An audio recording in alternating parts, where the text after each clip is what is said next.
الحمد لله نحمده ونستعينه ونستغفره ونؤمن به ونتوكل عليه ونعوذ بالله من شرور أنفسنا ومن سيئات أعمالنا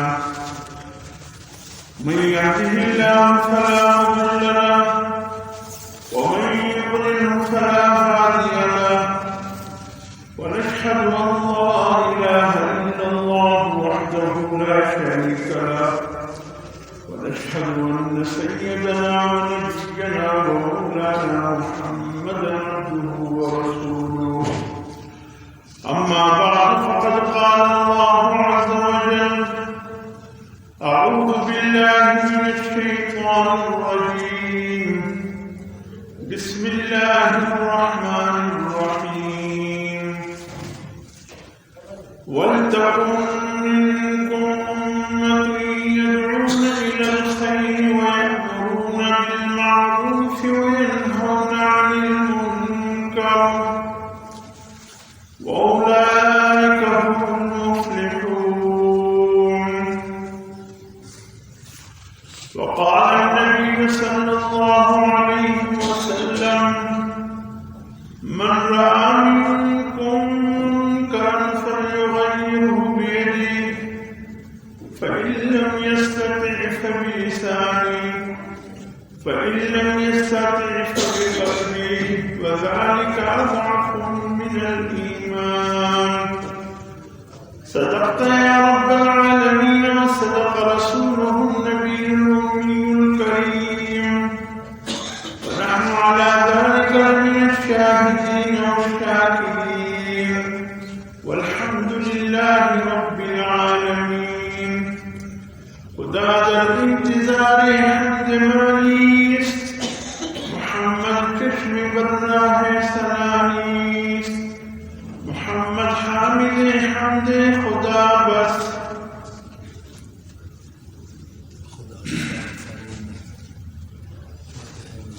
میرے واجب احترام بزرگوں اور دوستوں،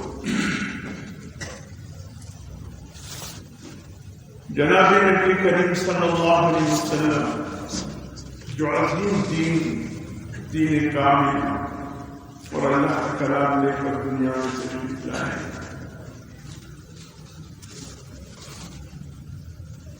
یہ ایسا نہیں ہوا کہ حضور صلی اللہ علیہ وسلم آئے، اللہ کا دین لے کر آئے، اللہ کا کلام لے کر آئے اور بغیر کسی رکاوٹ کے حضور صلی اللہ علیہ وسلم نے یہ پیغام دنیا بھر تک پہنچایا. بڑی قربانی حضور صلی اللہ علیہ وسلم،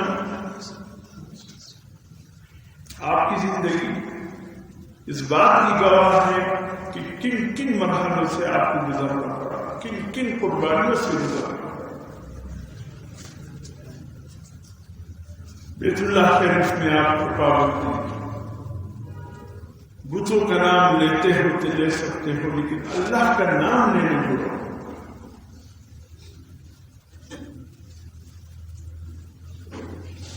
جب آپ صلی اللہ علیہ وسلم نماز پڑھتے تھے کفار آپ کیا حالت کرتے تھے، اللہ کی قسم بیان کرنے سے ایک مسلمان جو ایمان ادنا درجے کے ایمان رکھتا ہے اس کی بھی روشنی کرتا.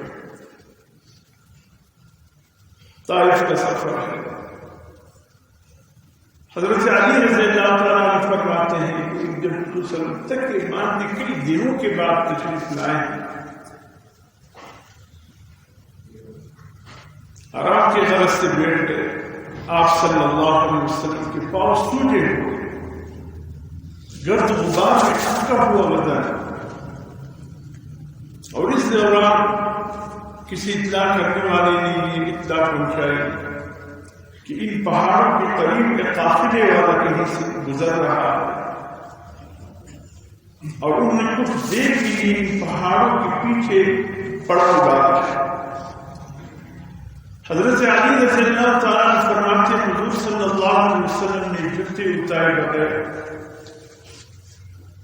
اور بغیر آرام کیے فوراً کرو.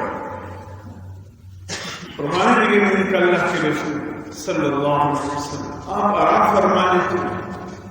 فرمایا آدمی کچھ پتہ نہیں، وہ قافلہ ہے مسافر و خارج دوسروں کا، ایسا نہ ہو کہ میں آرام کروں اور وہ قافلہ نکل جائے اور اللہ کا پیغام ان تک پہنچنے سے رہ جائے. اسی حالت میں حضور صلی اللہ علیہ وسلم تھکے ماندے بغیر آرام کیے ہوئے آپ ان پہاڑوں کے بیچ میں ابھی تو ماشاءاللہ مکے شہر ایسا ہو گیا کہ جس طرف سے نکلو راستے بھی آسان ہو گئے، سرنگیں اتنی ہو گئی کہ کوئی مشکلات نہیں ہے، ورنہ یہ تو پہاڑوں کی سرحد تھی اور ان کے پہاڑوں کے بیچ میں لا کر اللہ نے اپنے کعبے گھر کو بسایا. وہ تو ایک پہاڑ پہ چڑھتے جسے اترتے چڑھتے اترتے مقام تک پہنچتے.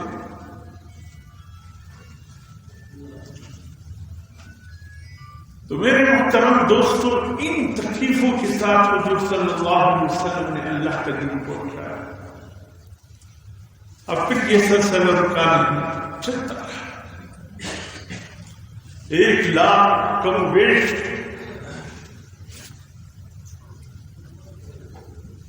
علامہ احمد شکور لکھنوی رحمۃ اللہ علیہ نے تو 1.5 لاکھ کے قریب لکھا ہے، لیکن لطف عام میں لوگوں میں جو مشہور ہے 1,24,000 صحابہ کرام کا مجمع آخری حج کے موقع پر حضور صلی اللہ علیہ وسلم کے ساتھ عرفات کے میدان تھا.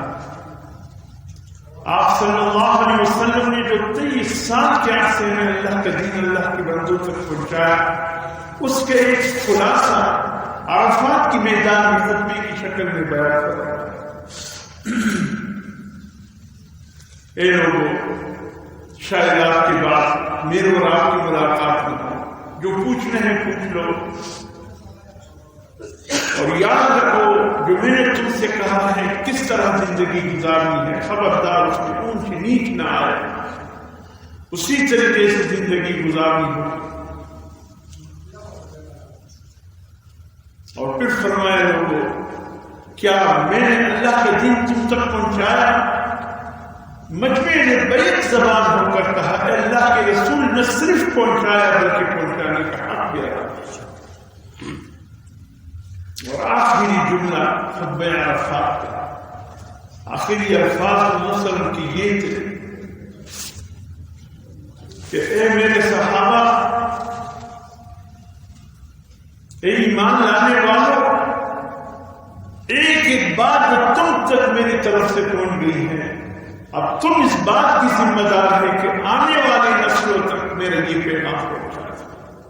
بلغوا عنی ولو آیا، ایک لفظ کیوں نہ ہو وہ بھی اگلی نسل تک پہنچانا تمہاری ذمہ داری. حضور صلی اللہ علیہ وسلم نے یہ ذمہ داری صحابہ کرام پر ڈالی. میرے محترم دوستوں، چونکہ حضور صلی اللہ علیہ وسلم اللہ کے آخری نبی، آپ کے بعد کسی نبی نے تو آنا نہیں تھا، نہ کسی رسول نے آنا تھا. چونکہ آپ پر اللہ نے جس طرح سلسلہ نبوت کو ختم فرمایا، جس طرح سلسلہ رسالت کو ختم فرمایا، اسی طریقے سے وہ دین جو حضرت آدم علیہ السلام سے شروع ہوا تھا، اللہ نے یہ اعلان فرما دیا الیوم اکملت لکم دینکم، اے میرے محبوب اب اللہ کا دین مکمل. اب مزید کسی اور حکم کی آنے کی ضرورت نہیں. تو جب اللہ کا دین مکمل ہو گیا تو اب کسی اور پیغمبر کی آنے کی بھی ضرورت باقی نہیں ہے. جب دین تکمیل کو پہنچ گیا، اسی طریقے سے قرآن مجید کو اللہ نے جس طرح حضور صلی اللہ علیہ وسلم خاتم الانبیاء والمرسلین بنایا، اس طرح قرآن مجید کو اللہ پاک نے خاتم الہامی کتب جتنے ہیں سب کے اختتام اللہ نے قرآن پر. جس طرح حضور کے بعد کوئی نبی رسول نہیں آ سکتا، اس طرح قرآن کے بعد اب کوئی اور الہامی کتاب نہیں آ سکتی. فرمایا اب قیامت تک تم نے یہی کتاب اس انداز سے تمہیں باقی رہے گا کہ تمہاری رہنمائی کرتی رہے گی اور تمہیں رائے حق سے آگاہ کرتا ہے. اس کو بس تام کے رکھنا، یہ کہیں تمہارے ہاتھ سے ٹوٹے۔ میرے محترم دوستو، صحابہ کرام نے حضور صلی اللہ علیہ وسلم کی یہ پیغام کو لے کر اپنے سینوں میں، اور بہت سے صحابہ کرام روایتوں میں آتا ہے کہ اسی عرفات کے میدان سے حضور صلی اللہ علیہ وسلم کا پیغام لے کر دنیا چلے۔ چلیے 1,24,000 صحابہ کرام کا مجمع تھا، لیکن آپ کو علم ہے کہ جنت البقیع میں کتنے صحابہ تدفین ہیں؟ 10,000 تقریباً 8 سے لے کر 10,000 تک صحابہ کرام جنت البقیع میں مدفون ہیں، اور 2,000 کے قریب صحابہ کرام جنت المعلی مکہ المکرمہ میں مدفون ہیں۔ چلیے 12,000 صحابہ کرام ان میں یہی پر مدفون ہیں، باقی صحابہ کہاں ہیں؟ کہاں چلے؟ کہاں کیسے قربانیاں دی؟ کس انداز؟ وقت کی کمی ہے، ورنہ میں بتاتا کہ حضور صلی اللہ علیہ وسلم سے کن کن علاقوں کی لیے اجازت مانگی گئی، کن علاقوں کے لیے حضور صلی اللہ علیہ وسلم نے اجازت دی جہاد کی، اور کن علاقوں کے لیے جہاد کو منع کروایا۔ ان میں ایک ترکی بھی، صحابہ نے عرض کیا رسول اللہ ترکی پر چڑھائی کی اجازت دی گئی۔ حضور صلی اللہ علیہ وسلم نے فرمایا ترک، یہ حضور صلی اللہ علیہ وسلم کے الفاظ ہیں۔ حدیث رسول میں آتا ہے کہ ترکوں کو چھوڑ دو، ان پر جہاد نہ کرو۔ یا رسول اللہ صلی اللہ علیہ وسلم کیوں؟ فرمایا اللہ پاک تمام ترکیوں کو ایک ہی دن اسلام کے استانے پر ٹکا دے گا۔ تاریخ میں آتا ہے کہ پورا ترک ایک ہی دن اسلام قبول کیا، چین کی طرف آ۔ تاریخ بتاتا ہے صرف 8 صحابہ کرام کو، 8 صحابہ کرام کو، اور انہوں نے آ کر تجارت کے لائن اختیار کیا۔ اس وقت کے تاجر داعی ہوا کرتے تھے، دنیا کمانا مقصد نہیں تھا، دنیا کمانا مقصد نہیں تھا، بلکہ دنیا کے ذریعے حضور صلی اللہ علیہ وسلم کا دین پہنچانا۔ انہوں نے آ کر مختلف چیزوں کی دکانیں، چین کی کسی مشہور شہر میں کھول دیے، کسی نے کریانی کی دکان کھولی، کسی نے کپڑے کی دکان کھولی، کسی نے جو ضرورت کی چیزیں ایک دکان کھولی۔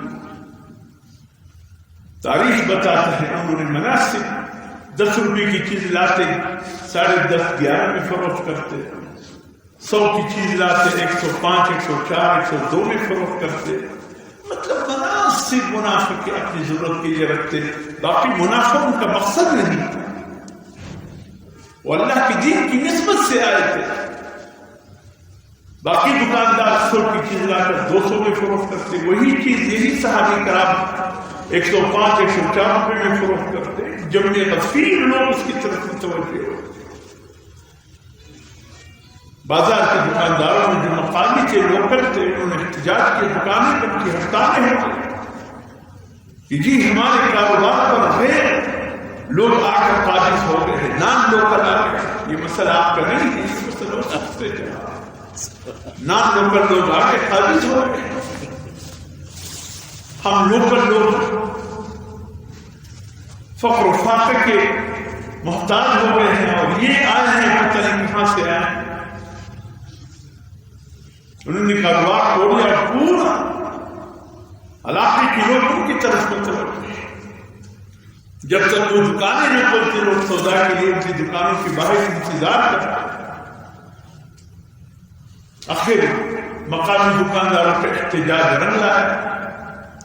وقت جو بھی گورنر کا ذمہ دار تھا اس کا اس نے بلایا، کیا مسئلہ ہے تمہارا؟ کہ یہ 8 دکاندار آئے ہیں، انہوں نے ہمارا کاروبار ٹپ کر کے رکھ دیا، لوگ سب گزر جاتے ہیں، ہمارے پاس کوئی خریدنے کے لیے آتے ہیں۔ ان 8 کو بلایا، کہا کہ کیا کر رہے ہیں؟ ہمارے مقامی دکانداروں کے تو رزق پر ڈاکہ ڈال رہے ہیں۔ اس نے کہا کہ ہمارا یہ مقصد ہرگز نہیں، چلیے آپ کہتے ہیں ہم نہیں کھولیں گے، دکان بند کر دیں، دکانیں بند کر دیے تو پھر عوام نکل، کہ ہم نے اگر خریداری کرنی ہے تو ان سے کرنی ہے، اپنے مقامی دکانداروں سے نہیں کرنی۔ یہ جو لوٹمار کرتے ہیں، 100 کی چیز 200 کی، 200 کی 400 کی فروخت کرتے ہیں، وہ اصل دکاندار اوریجنل چیز، بہترین چیز اچھی قیمت پر دیتے تھے۔ لینا ہے تو ہم بھی ان سے لے رہے ہیں، نہیں تو ہم بازار کی طرف کچھ بھی نہیں کریں گے، کچھ بھی نہیں خریدیں گے، بازار میں رہا۔ بادشاہ نے دکانداروں کو بھی سمجھایا، پھر ان کو بھی کہا چلے پول سے تو خیال رکھے مقامی دکانداروں۔ یہ کہتے ہیں کہ دکانیں کھول کر جب دیکھے بہت بڑا مجمع ہے جو ان کے حق میں نکلا ہے، ان کے سامنے بات بولی کہ بھئی بات سنا، ہم بہت دور سے آئے ہیں، ہم مکہ اور مدینہ المنورہ سے آئے ہیں، ہمارے گھر کی دکانداری کرنا مقصد نہیں، ہمیں پیغام لے کر آئے ہیں۔ اللہ نے ہم سب کی طرف اپنے نبی صلی اللہ علیہ وسلم کو بھیجا، اس نے آ کر اللہ کا دین ہم تک پہنچایا، یہ پیغام ہم تک پہنچایا۔ وہ جو پیغام حضور صلی اللہ علیہ وسلم کے میدان میں ان کو دیا تھا، وہی انہوں نے وہاں جا کر حضور صلی اللہ علیہ وسلم کو وہی خطبہ وہی نشر کر دیا۔ ہم اللہ کی دین لے کر آئے، تم بھی پڑھو لا الہ الا اللہ محمد رسول اللہ صلی اللہ علیہ وسلم۔ ایک فرد ایسا نہیں تھا جس نے کلمہ پڑھا، پورے علاقے کے لوگوں نے کلمہ پڑھا، مسلمان ہو۔ الحمدللہ چین میں جتنی بڑی تعداد ہے، اتنی تعداد جو ہم مسلمان بھی بستے ہیں، یہ انہیں 8 صحابہ کرام کا کام ہے۔ 8 آئے تھے، پورے چین کی گائے کو پلٹ دیا۔ انڈونیشیا بھی ایسے، وہاں بھی تجارت کی لائن سے 6 صحابہ کرام پہنچے، انڈونیشیا کی کایا پلٹ دیا۔ اللہ کے دین کی دعوت لے کر کہاں کہاں، لیکن اس کے لیے قربانی چاہیے۔ میرے محترم دوستوں کے صحابہ کرام کے بعد تقریباً 93 ہجری میں آخری صحابی حضرت انس ابن مالک یا حضرت عبداللہ ابن ابی اوفا رضی اللہ عنہ، 93 ہجری میں ان کا بھی انتقال ہوا۔ بس صحابہ کا دور ختم ہو گیا۔ حضور صلی اللہ علیہ وسلم کے بعد گویا 100 سال تک قریب صحابہ کرام رہے۔ حضرت عمر فاروق نے 2 شہروں کو بسایا اور ان کو علم مرکز کا درجہ دے دیا، ایک کوفہ ایک بصرہ۔ یہ 2 شہر حضرت عمر فاروق رضی اللہ تعالیٰ عنہ نے بسائے، اس سے پہلے نہیں تھے، نہ کوفہ تھا نہ بصرہ تھا۔ پھر صحابہ کرام کی جماعت وہاں نکالی، پھر وہاں طلبگار علم آتے رہے، یہ علمی مراکز بن گئے۔ یہاں سے پھر تابعین کی جماعت ہوتی، انہوں نے پھر اللہ کے دین کہاں سے، پھر تبع تابعین کی جماعت۔ میرے محترم دوستو، اس دور کے بھی مسلمان جو ہمارے عظیم ہستیاں تھے، کیا کیا قربانی، کن قربانیوں سے گزرے۔ حضرت امام اعظم ابو حنیفہ رحمۃ اللہ علیہ، ان کی قربانی کی داستانیں پڑھے تو حیران رہ جاؤ۔ اچھا کس بات پہ ان کو جیل میں ڈالا گیا کہ حکومت وقت نے کہا کہ آپ وزیر اعظم بن گئے۔ قاضی القضاء، اس دور کے جو قاضی القضاء ہوتا تھا وہی وزیر اعظم تھا۔ وقت کی خلیفہ نے کہا آپ جیسے ہستی اس پورے روز زمین پہ نہیں، آپ ہمارے وزیر اعظم قاضی القضاء بن گئے۔ آپ نے فرمایا نہیں کر سکتے اس عہدے کو اختیار، اس لیے بادشاہ بڑے نازک مزاج ہوتے ہیں، اگر ان کی مزاج کے مطابق فیصلہ کیا فتویٰ دے تو ٹھیک، نہیں دیے تو ان کے بگڑنا پھر بہت بڑا سخت معاملہ ہوگا اور مجھے پھر حق کے ساتھ چلنا ہوگا۔ بادشاہوں کو پھر حق منظور نہیں ہوتا، اس لیے میرے لیے حکومت کے وقت نے جیل میں ڈالا۔ یہاں تو ایک معمولی بدیاتی انتخابات کے لیے معمولی کونسلر، جی آپ کا خان، آپ کے گھر کے سامنے نہریں بہیں شہد کے اور دودھ کے، آپ صرف مجھے ووٹ دے کر دکھا پلٹ کر آپ نے کسی امیدوار کو دیکھا ہو تو دیکھو۔ ہمیں تو آج تک یہ بھی پتہ نہیں ہمارے علاقے کے ایم پی اے کون ہے، میں نے کبھی پلٹ کر خبر ہی نہیں۔ یہ جو خود پیش کرتے ہیں یہ بڑے خطرناک، جو لوگ مجبور کر کے ان کو کہتے ہیں نہیں تم نے کھڑا ہونا ہے، یہ اصل ہے۔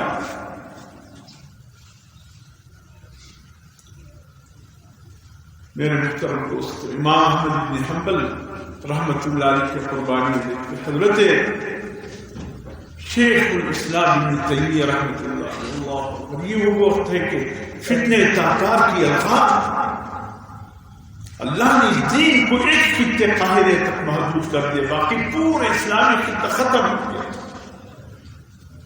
بغداد کے این سے این بجائے کچھ بھی نہیں رہا۔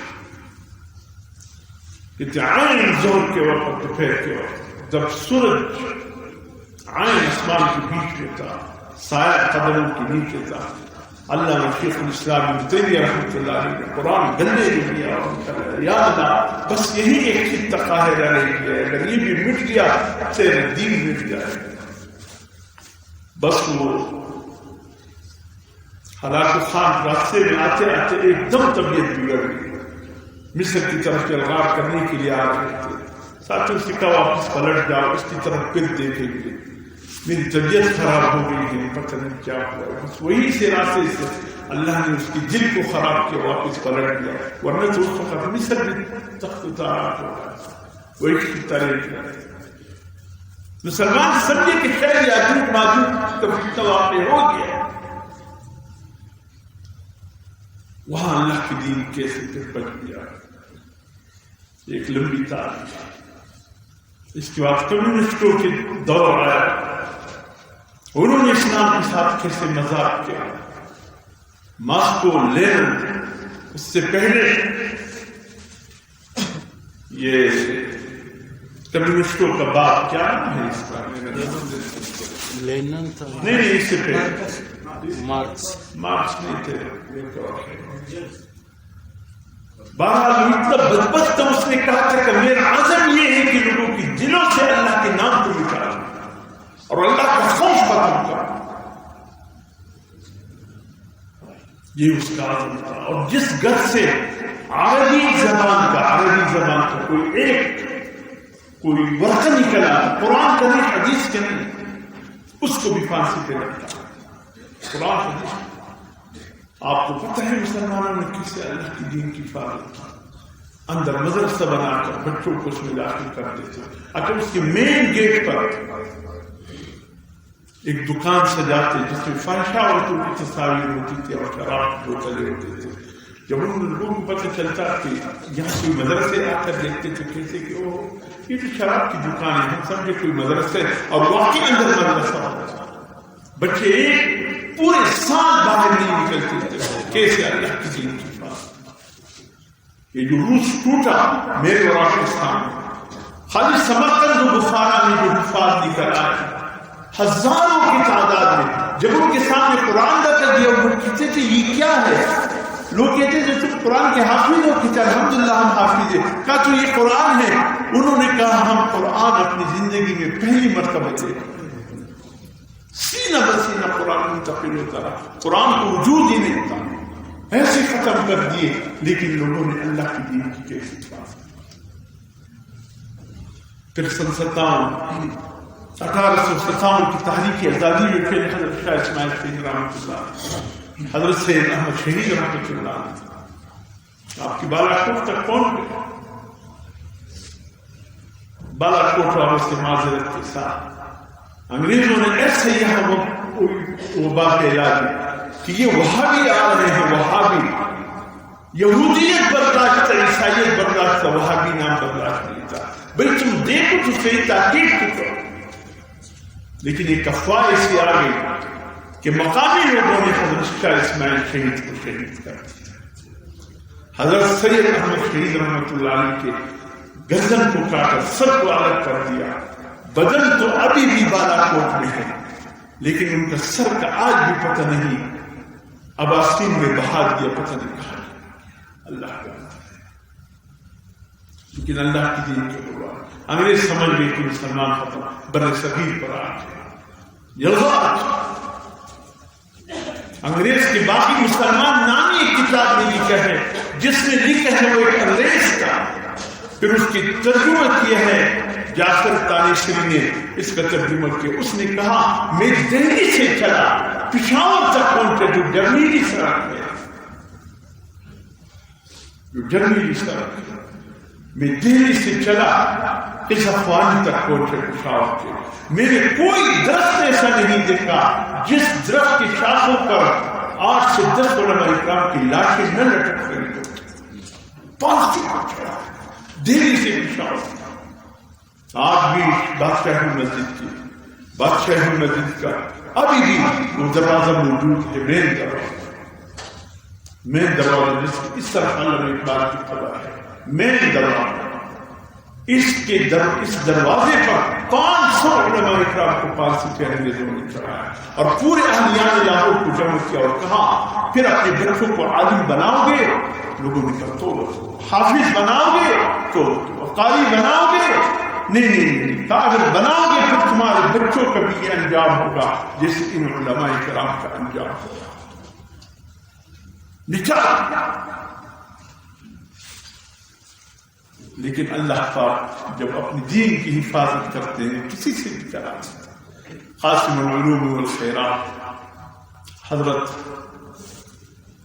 مولانا قاسم نانوتوی رحمۃ اللہ علیہ ایک چھوٹے سے قصبے میں دیوبند میں ایک چھوٹا سا مدرسہ قائم کیا، اس میں ایک استاد ایک طالب علم تھا، محمود طالب العلم تھا، محمود ہی استاد تھا، وہی محمود جو استاد تھا یہ طالب العلم تھا، وہ آگے چل کر شیخ الہند محمود الحسن رحمۃ اللہ علیہ یہ کام تو سب بارہ کیا، لیکن اس کے بعد پھر ہوا کیا؟ اسی دارالعلوم دیوبند کا ایک فرضی نوٹر ہے، اس نے دیکھ کسی صورت میں مدرسے تو موجود ہے، الحمدللہ دین کا کام ہو رہا ہے، علماء تیار ہو رہے ہیں، لیکن عام لوگوں کے دل میں کوئی رجحان دین کا نہیں ہے، اس کا کیا روتے اٹھ کر اللہ کے سامنے، یا اللہ کوئی ایسا راستہ چلا دے میرے دل میں ڈال دے کہ میں عوام تک، جو عام عوام ہیں جو نمازوں سے دور ہو گئے، جو اعمال سے دور ہو گئے، جن کے ایمان کمزور ہو گئے، جن کو کلمہ پڑھنا نہیں آتا، یا اللہ ان کو کیسے لاؤ دین پر۔ حضرت انہی کے استاد جس نے بذل المجہود لکھی ابو داؤد شریف کی شرح 3 جلدوں میں عربی زبان میں لکھی، حضرت مولانا خلیل احمد سہارنپوری رحمۃ اللہ علیہ ایک جمع بصیر علماء اکرام کو مدینہ منورہ علیہ حق کے لیے چلے گئے، اس وقت قافلے شعبان ہی سے روانہ ہوتے تھے، مشکل حق کے لیے پڑھتے تھے، یہ حضرات بھی شعبان رجب میں روانہ ہو گئے، پھر رمضان کا مہینہ ان کا مدینہ منورہ میں آیا، اسی قافلے میں حضرت مولانا الیاس صاحب رحمۃ اللہ علیہ تاریخ بتاتا ہے کہ تقریباً ارادہ یہ تھا کہ 20-22 دن مدینے میں گزار کر ہم مکے چلے جائیں گے،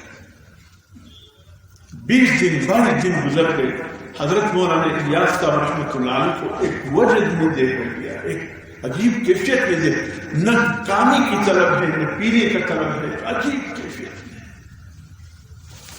تمام حضرات علماء اکرام ساتھی آئے، مولانا خلیل احمد صاحب رحمۃ اللہ علیہ یا حضرت کیا کرے، ہمارے دن تو پورے ہو گئے، مکے جانا ہے، لیکن مولانا الیاس صاحب رحمۃ اللہ علیہ ایک عجیب حال میں ہیں۔ حضرت مولانا خلیل احمد صاحب رحمۃ اللہ علیہ ریاض الجنہ کے ٹکڑے میں آ گئے، مولانا الیاس صاحب رحمۃ اللہ علیہ کو دیکھ کے مستغرق جیسے کسی کو خاطر نہیں، ساتھیوں سے کہا کچھ بھی نہ خاموش کیا، جتنے دن حالت استغراق میں گزرتے ہیں گزرنے دو، جب استغراق سے نکل آئے پھر جانے کا سوچیں۔ آخر 25 دن جب پورے ہو گئے، تمام علماء جتنے گرتے حق کے لیے ریاض الجنہ میں موجود ہے، مولانا الیاس صاحب رحمۃ اللہ علیہ اشراق کا وقت تھا، ایسے سر اٹھایا جس نیند سے بیدار ہو گئے، یوں دیکھے سب کو دیکھا۔ پھر مولانا خلیل احمد سہارنپوری جو آپ کے استاد سے کہا، حضرت کیا کریں، چلے؟ کہا ہم آپ کے انتظار میں تھے، دن پر ہو گیا، ہمیں تو جانا ہے مکے، آپ کس سوچ میں ہیں، جاؤ گے؟ ایسے حسن کے روزے اطہار کی طرف دے کر وہ جالیے جو ریاض جنت کی طرف ہے، ایک مواجر کے دن کی جالیے ہیں وہ تو آگے ہیں پیچھے کی طرف، جب اس میں اعتکاف میں بیٹھا کرتے تھے جس ستونوں کے ساتھ، اب جس ستون کے ساتھ وفود سے ملا کرتے تھے اسی کے بیچ میں جالیوں کو بھی دیکھا.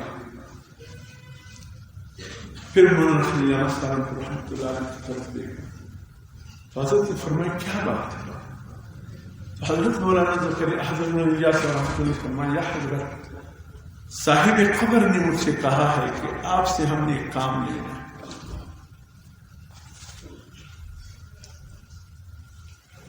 کہا کس نے کہا؟ کہا صاحب قبر حضور صلی اللہ علیہ وسلم نے فرمایا الیاس ہم نے تجھ سے کوئی کام لینا ہے. کہا یہ تو نہیں فرمایا کہ رک جاؤ. کہا نہیں یہ نہیں فرمایا. کہا یہ تو نہیں کہا کہ اب یہ کام شروع کرو. کہا نہیں انہوں نے اب یہ نہیں فرمایا. کہا صاحب قبر صلی اللہ علیہ وسلم نے یہ فرمایا تجھ سے ہم نے تجھ سے کوئی کام لینا ہے یہ فرمایا. کہا نہیں فرمایا. فرمایا پھر ارادہ کر لو آج ہی مدینہ مکے کی طرف جاتے ہیں.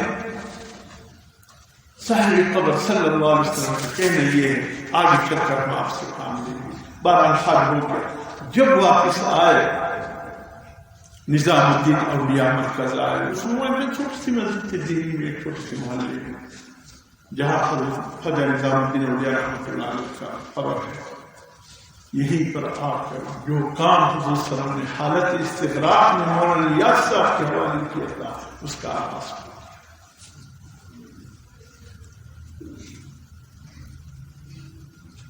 میرے محترم دوستو ایسا نہیں ہے کہ از خود انہوں نے یہ کام شروع کیا. حضور صلی اللہ علیہ وسلم نے فرمایا تھا کہ یہ کام ہم تجھ سے لیں گے. اب یہ کام چل پڑا ہے، یہ ایک دریا بن چکا ہے. دنیا کی کوئی طاقت دعوت و تبلیغ کے کام کو نہ روک سکا ہے نہ روکے گا. یہ کسی نے خوب کہا کسی کی کہنے سے حق کا پیغام کب رکاتا جو اب رکے گا. چراغ ایمان جو آندھیوں میں جلا کیا ہے جلا کرے گا. یہ ایمان کی چراغ ہمیشہ آندھیوں میں جلا. مخالفین کی بیچ میں یہ چلا ہے. اس وقت پوری دنیا میں ہزاروں کی تعداد میں جماعتیں جس میں علماء ہے، صلحاء ہے، فقہاء ہے، اولیاء ہے، لگے ہیں اللہ کے دین کے کام کر رہے. خدا کی قسم اس دین کی اس دعوت و تبلیغ کے حوالے سے مجھے کہنے دیجیے مبالغہ نہیں ہوگا، میں صحیح کہہ رہا ہوں. لاکھوں علماء پیدا ہو گئے ہیں، لاکھوں صلحاء پیدا ہو گئے ہیں. مساجد میں مدارس میں پہلے آپ یقین کیجئے کہ مدرسے میں ایک ایک درجے میں 18 طلباء ہوتے تھے، 10 طلباء. دارالحدیث دور حدیث بنیولی ٹاؤن کو مجھے یاد ہے جب میں ثانیہ سالے سے بنیولی ٹاؤن میں پڑھا کرتا تھا. اس وقت پورے دورے میں 55-50 طلباء ہوتے تھے. آج اس دعوت و تبلیغ کے کام کی برکت ہے خدا کی قسم ہزاروں طلباء دورے میں پڑھ رہے ہیں اور بھی آ رہے ہیں. جگہ نہیں ہوتی ہے کہ ان کو داخلہ دیا جائے. سبحان اللہ. یہ دعوت و تبلیغ کی لائن سے یہ سب کچھ ہوا.